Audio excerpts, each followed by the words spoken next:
Ramai di kalangan masyarakat kita yang tidak tahu nak menguruskan harta pusaka. Buktinya di mana? Buktinya kita lihat di akhbar-akhbar yang mana ada mengatakan harta pusaka yang tidak dituntut ni makin lama makin naik. Bermula pada tahun 2004, harta pusaka ni sebanyak 15 bilion yang tidak dituntut pada tahun 2004. Lepas tu dia naik lagi. Dua kali ganda pada tahun 2006. Kan, pada tahun 2006 dia naik dua kali ganda, 38 bilion. Lepas tu dia terus naik 42 bilion, 42 bilion, lepas tu dia terus naik lah. Naik sampailah sekarang ni 90 bilion harta pusaka yang tidak dituntut. Bukan 90 juta, 90 bilion yang tidak dituntut ni. Ini membuktikan masyarakat kita dia tak tahu nak menguruskan macam mana. Mungkin dia tahu tapi dia tak ada duit nak menguruskan, sebab dia ada kos.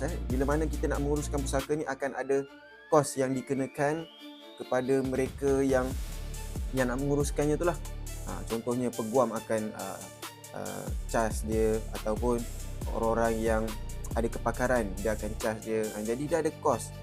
Jadi kalau sekiranya kita tidak buat perancangan sewaktu kita masih hidup untuk harta-harta yang kita ada ni, kemungkinan waris-waris kita pun sama mengalami masalah yang sama. Tak boleh nak tuntut, tak pandai nak tuntut, tak ada kos, tak ada peruntukan kos nak menguruskan pusaka tu, tak dapat kerjasama waris lagi, kan, bergaduh lagi, macam-macam lah yang boleh berlaku bila mana kita tidak buat perancangan harta ni.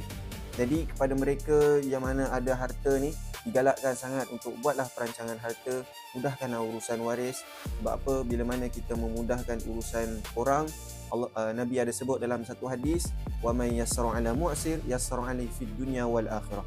Siapa yang memudahkan urusan orang, Allah akan permudahkan urusan kita di dunia dan juga di akhirat. Jadi buatlah perancangan harta sewaktu kita masih hidup sekarang ni. Macam kami di Syarikat Amanah, kami ada menyediakan urus pusaka secara percuma kepada waris-waris. Kalau sekiranya kita buat perancangan sewaktu kita masih hidup ni lah.